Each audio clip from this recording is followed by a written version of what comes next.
Good evening and welcome. We'll go ahead and get started. First of all, I just want to thank everyone who's on Zoom or in the audience with us this evening for attending our second community budget meeting. It's nice to see everyone here. I will be doing a brief introduction and a little bit of logistics, and then I'll hand it off to Thomas Leung, the city's budget manager, to take you through a brief presentation. So first, if you are joining us via Zoom, you can either raise your hand to ask a question, or you can also use the chat feature and they'll relay the questions back to us and we can try to get those answered. As with the first community budget meeting, we'll have a brief presentation and then we'll open it up to questions from the audience. We will be doing a survey again as part of this community budget meeting. If you are in person, there is a sign-up sheet right outside. If you don't mind providing us with your email address, and we can email that survey to you. If you registered via Zoom, we will have your email address on file already. This evening's presentation will focus on budget forecasting. We've chosen this topic because based off the survey we received from the last community budget meeting, forecasting and more information on the service level reduction were the top two topics. The service level reductions will go to council on this next Tuesday, April 16th. So we opted for the second highest choice, which was how the city forecasts. So with that, I will hand the presentation over to Budget Manager Leung. Good evening, everyone. Thank you all for coming today, either on Zoom or in person. Today we'll be talking about what is a forecast, then going over a sample budget forecast, talking about next steps and community engagement. Let's start by understanding what a forecast really is. It's an estimate based on past, current, and projected financial conditions. It's not a rigid plan, but a dynamic model that helps us anticipate where we are headed financially. So why do we bother with forecasting? Simply put, it helps us evaluate current and future financial conditions, and it helps guide our policy and program decisions. It also serves as a stress test for a city's finances, helping us identify and prepare for potential challenges. Now let's talk about why forecasting matters. It helps us identify future revenue and expenditure trends that can impact policies, strategic goals, or community services. It helps us better plan and make informed decisions, and it's also an integral part of our annual budget process and allows for improved decision making. Now let's address some of the challenges and limitations that are inherent with budget forecasting. While forecasting provides valuable insights into our financial future, it's not exact. Limitations exist despite rigorous analysis. First of all, for example, economic conditions, including shifts in the global economy, changes in federal or state policies, and unforeseen events like natural disasters or the pandemic introduce uncertainty into our forecasts. In addition, complex factors like human behavior, market dynamics, and technology advancements also add complexity. So despite our efforts, forecasting is not a crystal ball. There is uncertainty in predicting the future, and it's crucial to continuously reassess and update our forecasts as new information emerges. And that is what the city does. We regularly update and revise our forecasts as we get new information.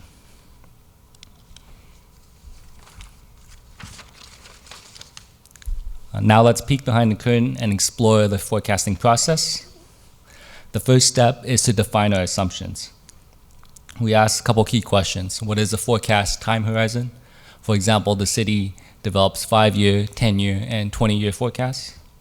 Also, what is the city's objective with the forecast? Are we looking for a conservative estimate or a more objective estimate? And generally, in previous years, the city has developed conservative forecasts. And finally, what political or legal factors influence the forecast? For example, statewide decisions regarding sales taxes.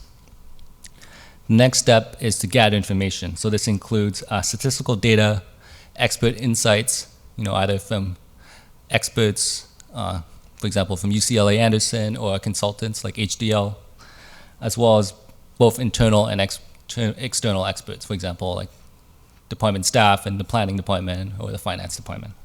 And this step enhances our understanding of the factors influencing revenues and expenditures, including department insights as well as broad economic trends.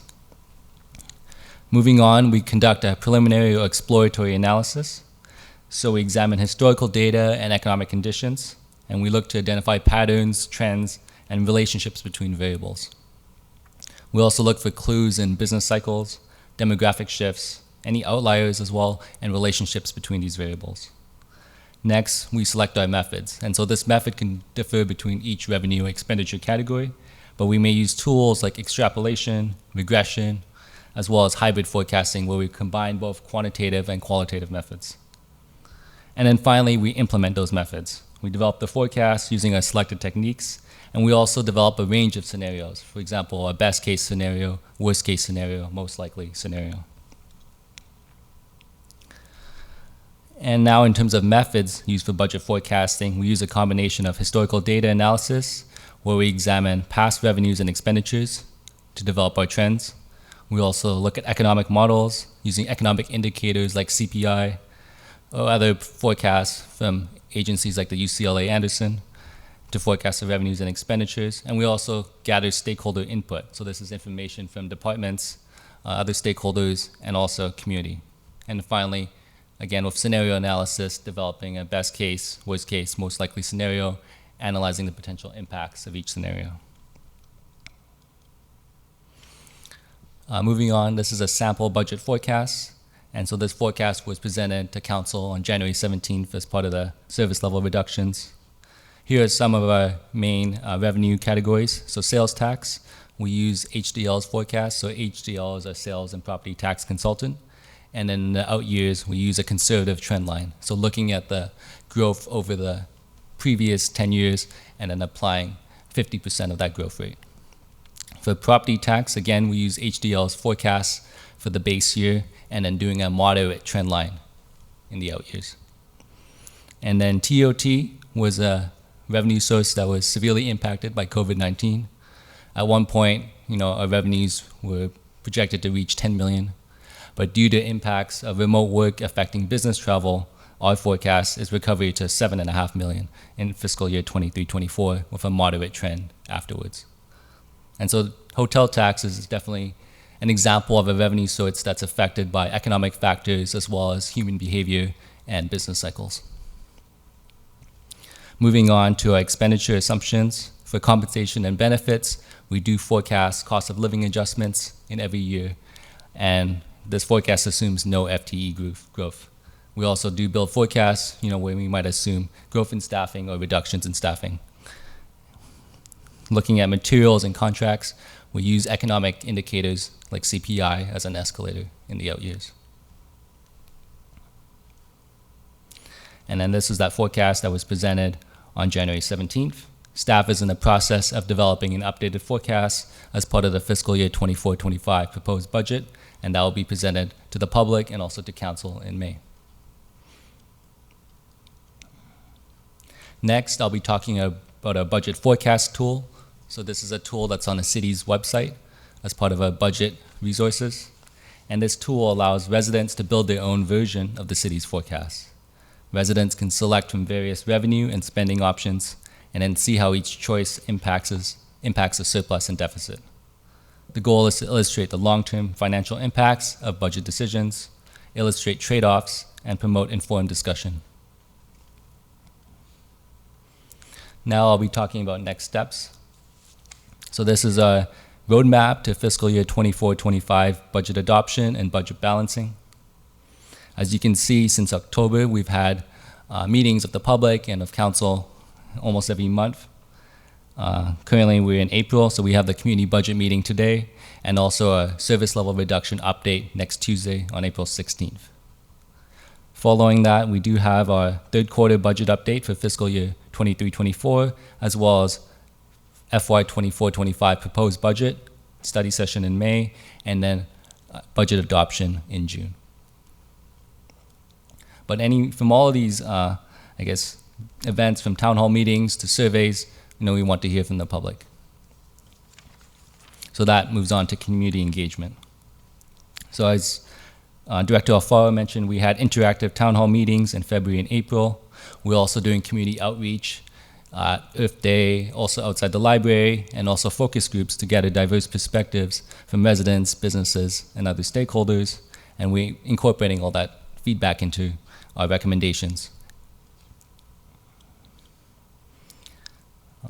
These are some of our community budget resources. So we have a budget learning library, including Budget 101 short videos, as well as a budget forecast tool and resident tax calculator, and you can access these tools at the QR codes below. We also have a budget forecast, which talks about the CDTFA sales tax audit. We also have an interactive financial transparency portal, OpenGov, where you can access our budget and actual financial data going back more than 10 years. And again, you can access these using the QR codes. And as Director Alfaro mentioned, there is a survey, so please remember to sign in on the sign-in sheet. And then you can provide feedback to us on how we can better engage with the community, how we can better communicate the budget. This is a poster showing our budget outreach events. We still have a couple events that you can attend. So Friday, April 12th, tomorrow from 10 to 1, we'll be outside the Cupertino Library. And on Saturday, April 20th, from 11 to 3 p.m. at Library Field, we're also available. And you can also scan this QR code if you want more information.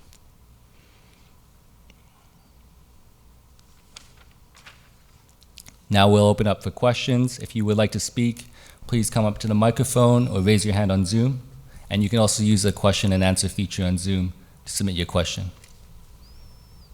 Thank you, everyone.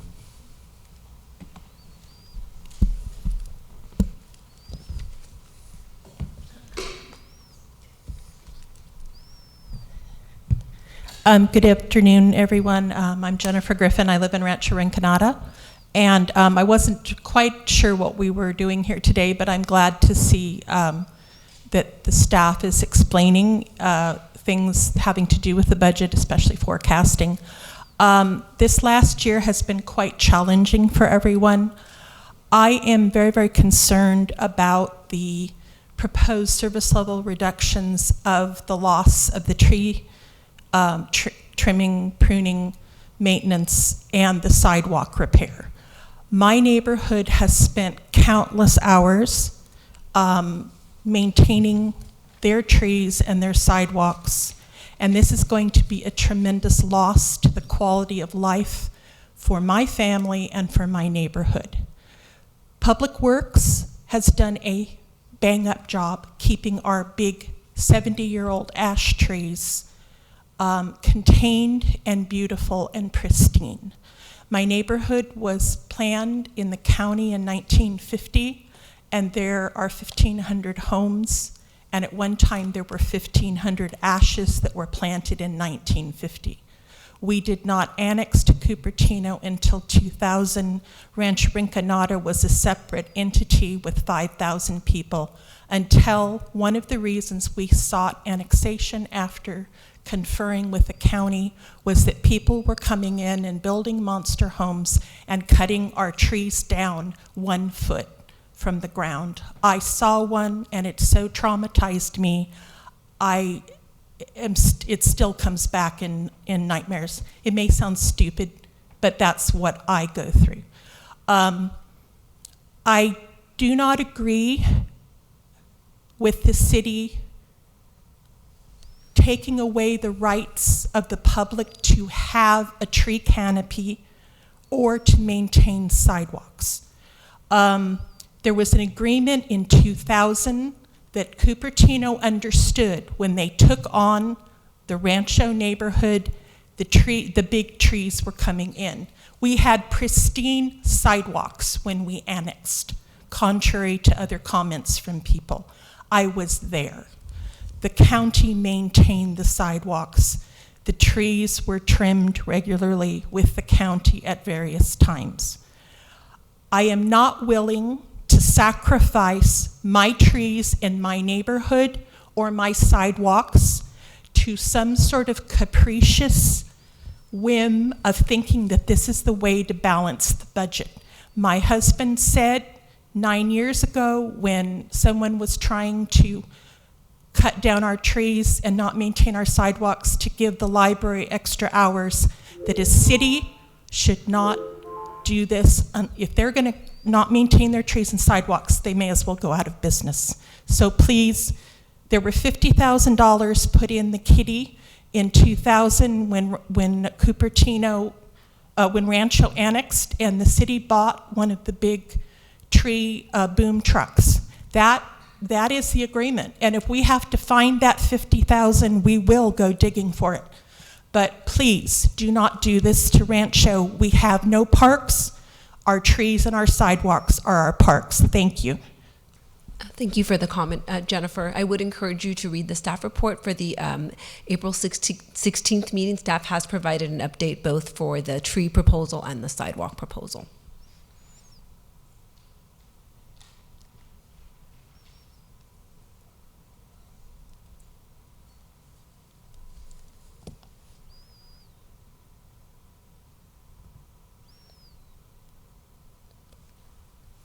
And then I think I see a hand raised on Zoom. If we could unmute San R. Please unmute your mic, San. I want to thank you for another excellent session and want to commend you for all the sessions you've done this week and leading up to this event. Appreciate everything that staff are doing for this. By way of feedback, I would like to echo what the previous speaker said. It is critical that our city street tree program is not sacrificed. I've seen the update that is planned for a council meeting next week and noticed that the city street trees will be maintained on city properties. However, city street trees on the roadways are not going to be maintained, and that is a major concern. And I would request you to please capture feedback and pass it on to staff that we do not want to lose our city street trees. Our tree canopy defines our neighborhood. The difference between Cupertino versus Saratoga versus Los Altos is canopy, and you can guess who has the better canopy. The difference between Cupertino and Milpitas, you can again guess who has the better canopy. We don't want to turn into a city with a barren neighborhood and no trees. And I also want to call out that for sidewalk maintenance, it was good to see some cutting back there.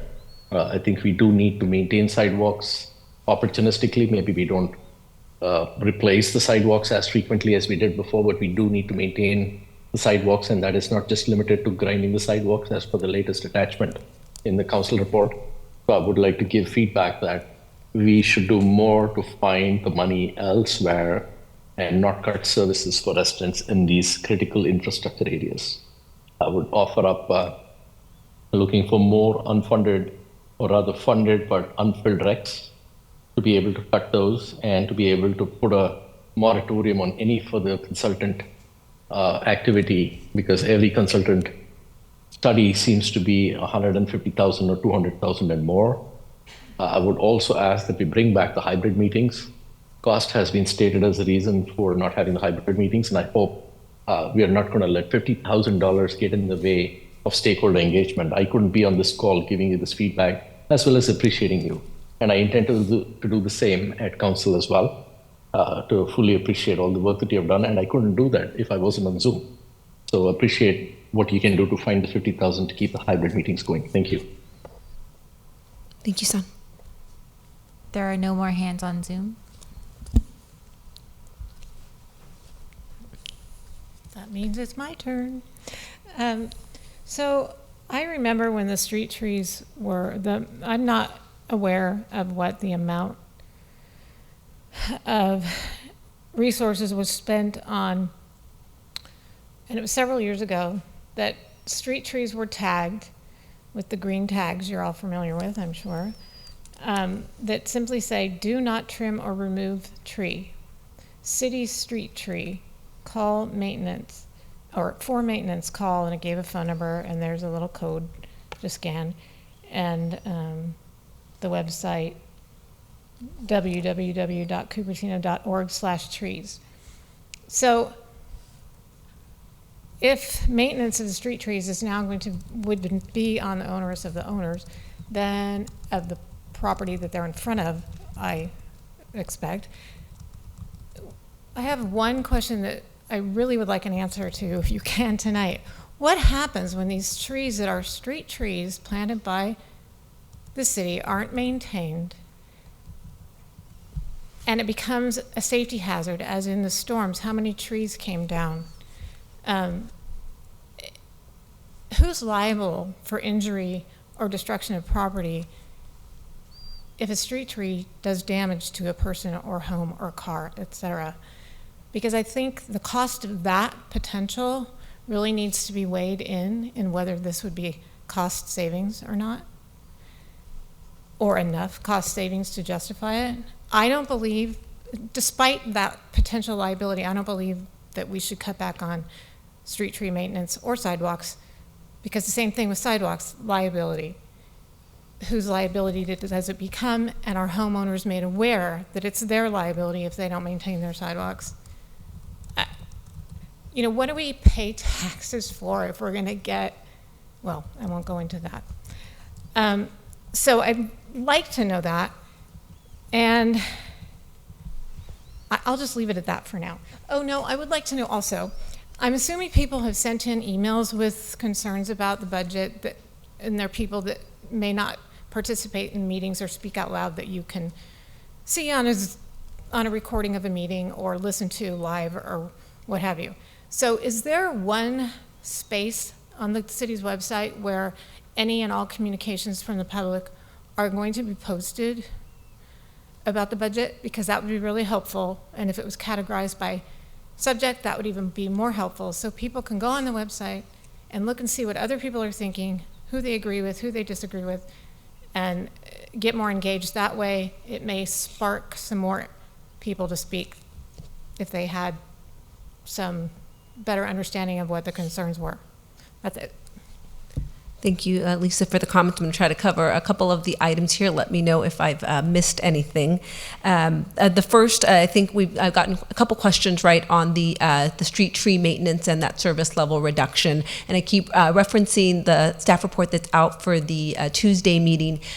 So I was trying not to get too much into that report, as we'll discuss it on Tuesday, but I do think it's important to call out a couple of things that are in that report. One is the proposal to put street tree maintenance back on the residents has been revised so that street trees will be maintained, resident trees will still be maintained in-house.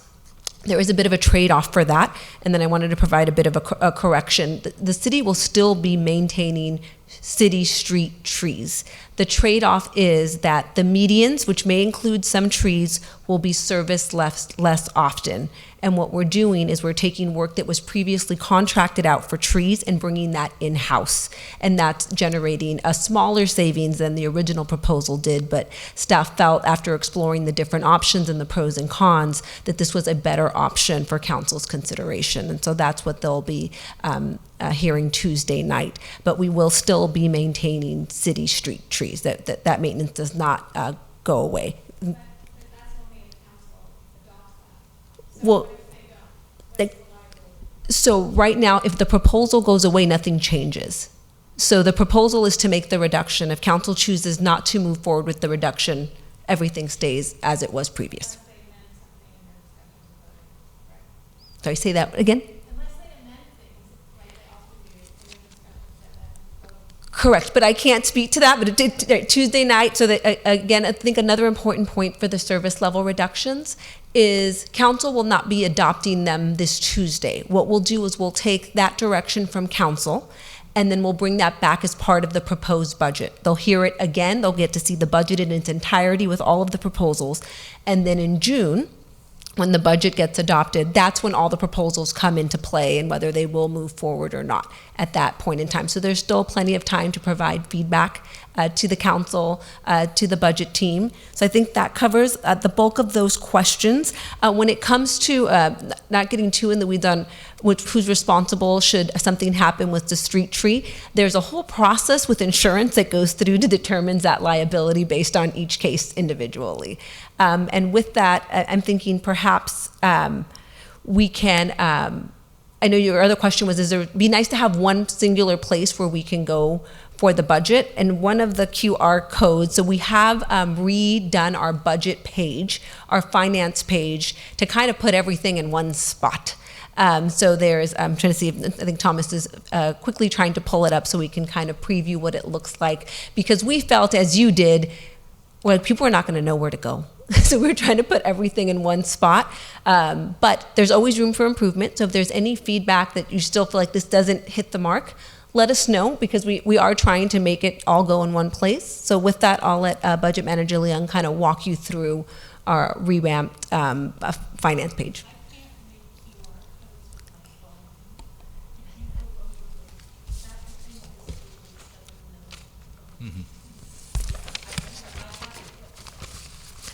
Before you go, Jennifer, I'll write down the actual web address for you. And so, Jennifer, do you mind coming to the microphone? Just because it's for people who are on Zoom, I'm not sure that they can hear you if you're not on a microphone. Okay, so, I used to work in high tech. Okay, I have a husband now, and he's retired, and he does all the tech stuff. Okay, which is fine. And I have a flip phone and 2 tablets, and he keeps everything wired. And I do IT, et cetera, occasionally. But there are the part that gets frustrating when we have Zoom, and I know Zoom because we went through, your IT guy trained me how to use Zoom, thank God.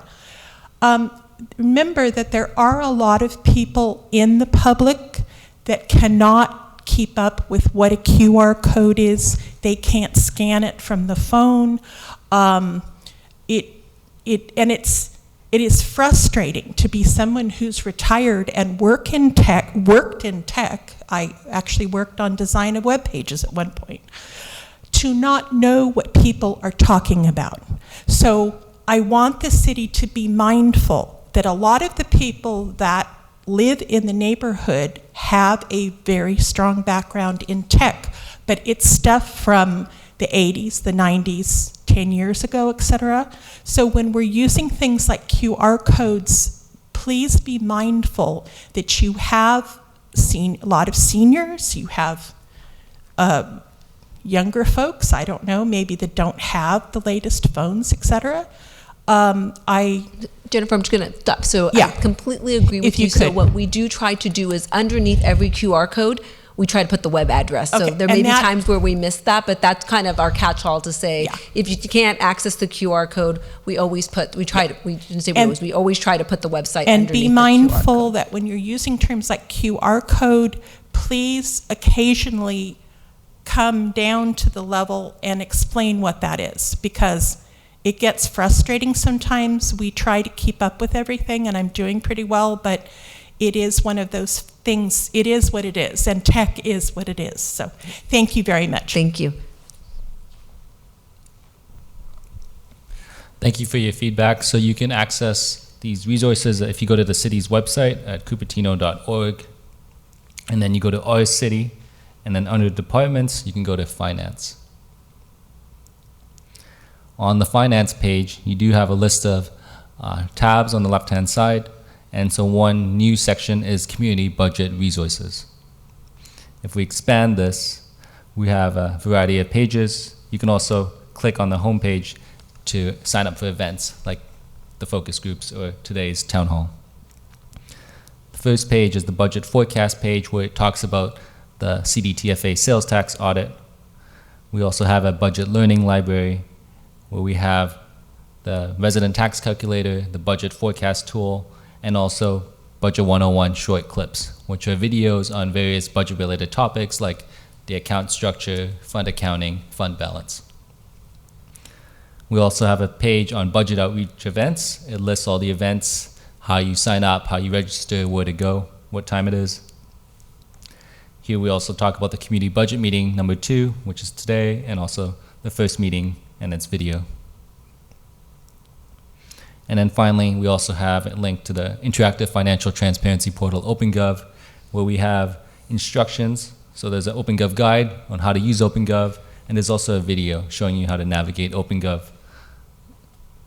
And so that's our community budget resources, and this is really a new section of our finance website so that you can access all the resources in one place.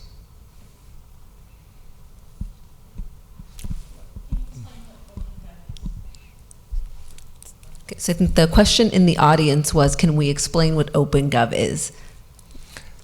So OpenGov is the city's financial transparency portal. It allows you to access the city's financial data in real time. So this is both budget and actual data going back more than 10 years, and you can interact with the data. So that's where it differs from the reports. For example, budget staff reports, those are static documents, right? We just see numbers on a page. With this, you can interact with the data, so you can drill down to a specific fund or to a specific department or account, and that really allows you to get specific details that you wouldn't get in static reports. And this also includes save views. So if you're not quite sure how it works, or we try to questions that we get on a regular basis, we've included some save views. So you just click on it and it automatically loads the data for you. Mm-hmm.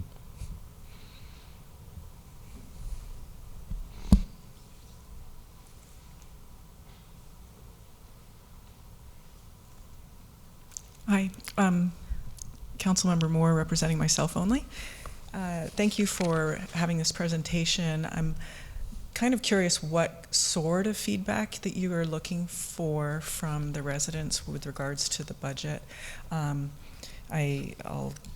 make a suggestion based on the Joint Powers Authority for the Santa Clara County Library District report they gave to the Finance Committee for their next year's budget. And I thought this was pretty helpful. They had a single page showing the rebudget of unspent funds, and they have a total. So they have all the projects that they intended to do, basically.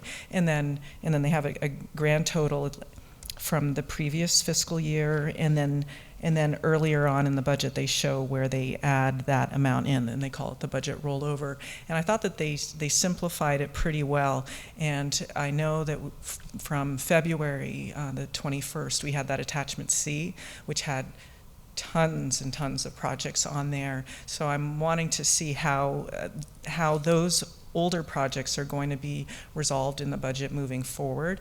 And one of my concerns is that we have an unassigned fund balance, and then we have all others within our budget. And sometimes I see that at 7 million, and what we're seeing in attachment C is higher. So that's something I'll try to put this all in an email so we can talk about how that's going to essentially have each one of these jobs completed. So when will we expect to no longer see some of these older projects showing up? So going back to the original question, what kind of feedback are you hoping to have?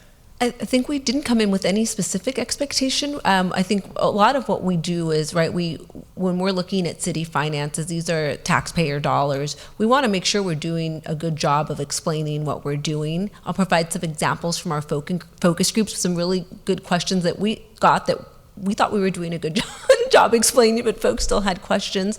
One of them was the carryover process. One of them was related to fund balance. How exactly does fund balance work, right? So we've been trying to do a better job of, as much as we can, right, is to simplify. It's to say fund balance is you start with your beginning balance, you add your revenues minus your expenditures, that equals your ending balance, right? But sometimes I think as we verbally say things, so we're also working on, in this focus group meeting, we actually started just drawing on butcher paper. Like we're like, okay, so this is more of a visual, right? So I think that's what we're looking for feedback. Exactly what you said. If you found an example that works better, let us know. Sometimes that may help us understand how we can change how we're doing things. So we're focused on education, and we want to make sure people are educated and informed. And so, I mean, that to me is some of the best feedback when you say either, one, is this what you meant? Because I think this might be better. That helps us understand how we might change our presentation. Or, hey, you just said it, like, and it made sense for the first time since the last 3 times that I heard it.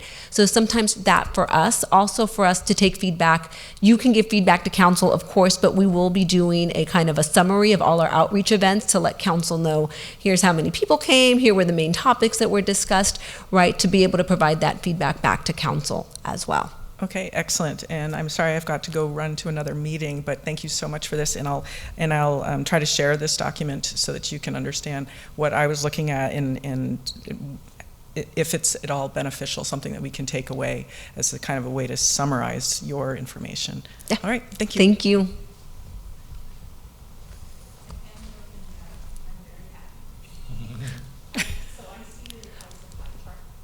Yeah, I'm sorry, Jennifer, can we just pause? We have Lisa at the microphone, and then if you have a question, if you don't mind coming up to the mic. Thank you. So thank you for illustrating the use of the website. I didn't, though, catch that there's any file pocket in there that would contain comments from either the focus groups, the focus group discussion, or just people writing in and sharing their concerns, which the public never sees unless it's posted somewhere, because it's not part of a meeting. You know what I mean? So we will be, for our focus groups, aside from presenting them to council, we will be posting them back. So the idea is to anything that we took, any good takeaways, any good explanations that we have, that we'd either reincorporated into this website, so we tell you what we discussed, one, or two, it may be incorporated into any of potentially our quarterly financial reports, or our main budget book. If we felt like the way we explained it to someone, they really felt like that made more sense, we'll look to incorporate that feedback into not only the budget documents, but long way to say, everything that was discussed in the focus groups, we're going to summarize and put on this website as well. Okay, but then, and I'm repeating myself, so maybe I'm not making it clear, and I appreciate the answers you're giving. If 3 of my neighbors told me, I sent an email into the city about the budget and what I think is good, bad, evil, great, whatever, but I never get a response. I said, well, you typically won't get a response, unfortunately. I said, but I'd like to see what you wrote. So I have no way of seeing that unless they send it to me, if it's not collected somewhere in a citizen comment bucket on the website. And I think that would be useful. Correct. Can that but be I done? think there is a way to utilize, so you're correct. Sorry, I misunderstood the question, so I think I understand it now, is that when we get the question, so we have our budget team email up here, when that question comes in and perhaps it gets answered, nobody else knows that the question was asked or answered, only the person who asked it. And so I think in our website, we do have an FAQ section, so we can work on, when we get those questions, not Right. only answering back, but I think it also, it's like, you reach one person or you reach a lot of people, right? So being able to post those FAQs on our website, I That's think, a great is a great suggestion, and we'll That's make a sure great we place to put circle it. back. Thank you, because, yeah, it makes people feel heard also, if they know that it's there. Thank you. Thank you. Because another thing is, it saves time on public records requests, because what do? I would like every public comment that has the word budget in it, from this date to this date. That's no fun. If it's already somewhere, nobody has to work hard to do it. They just know where to go. Thank you. Thank you.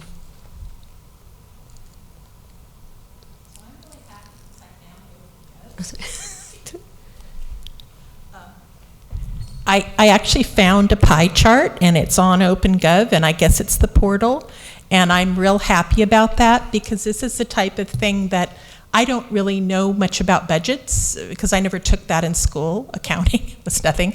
But I've certainly, after sitting here for 24 years, I've learned a lot about, because I've had to sit through all your 24 years of budget meetings, so I have actually learned something. But I'm very pleased. Thank you for explaining to me how to find this, because it's an extra tool in understanding. When you guys start talking about budgets, I usually just look at the pretty pictures and the pie charts and everything, but I haven't ever really gone in and started looking at things, which I should probably be able to do. So thank you, I appreciate that, especially when people say some things like a portal, you're like, the portal to where? So I'm glad that this is a nice portal, so thank you. Thank you.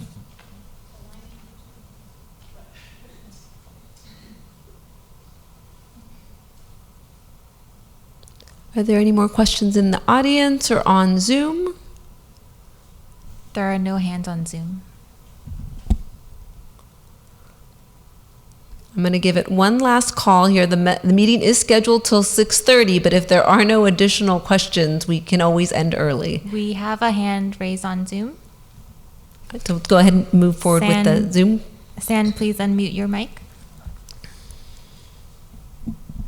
Thank you. I couldn't let the opportunity go. If you're ending early, to be able to provide you more feedback, it's so rare that we get the opportunity to do that.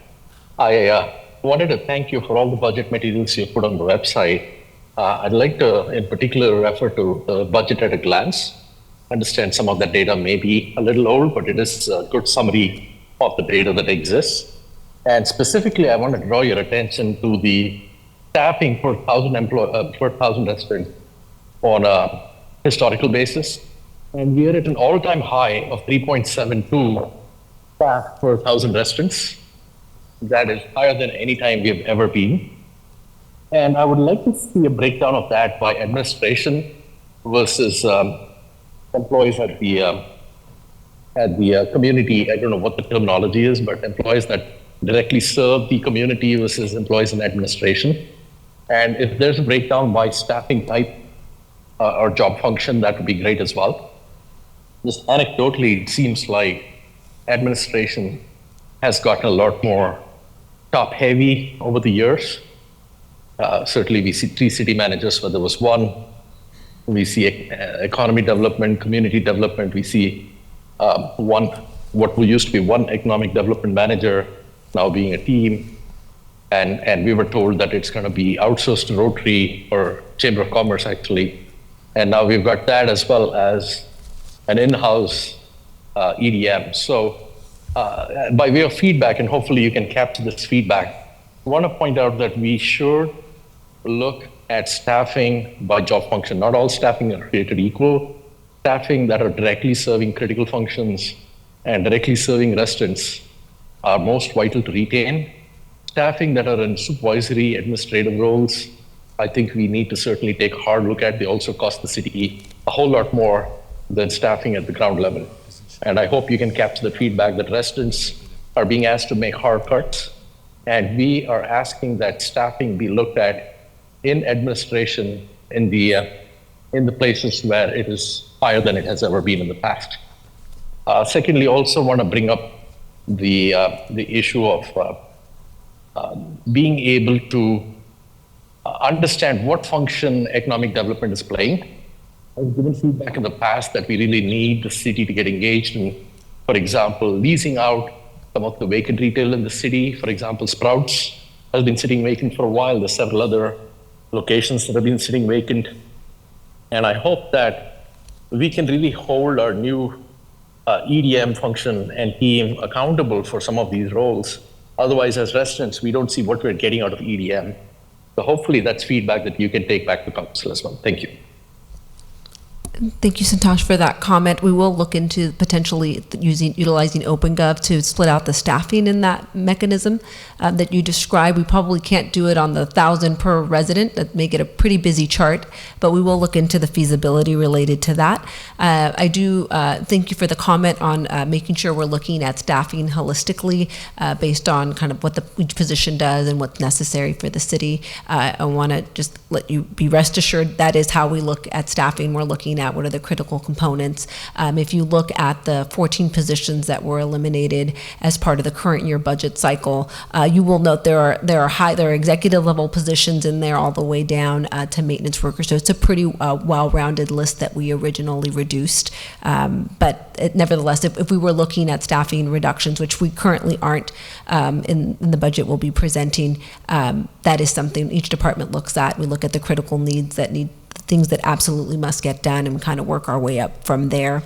I think the last question you had, which I don't have a response for, was a description of kind of the role our economic development division performs. I do know I get a letter from them. I'm signed up to get the email about what's happening with economic development in the city. So if you're not on that list, I would encourage that, but we will try to get back to you on that response as well.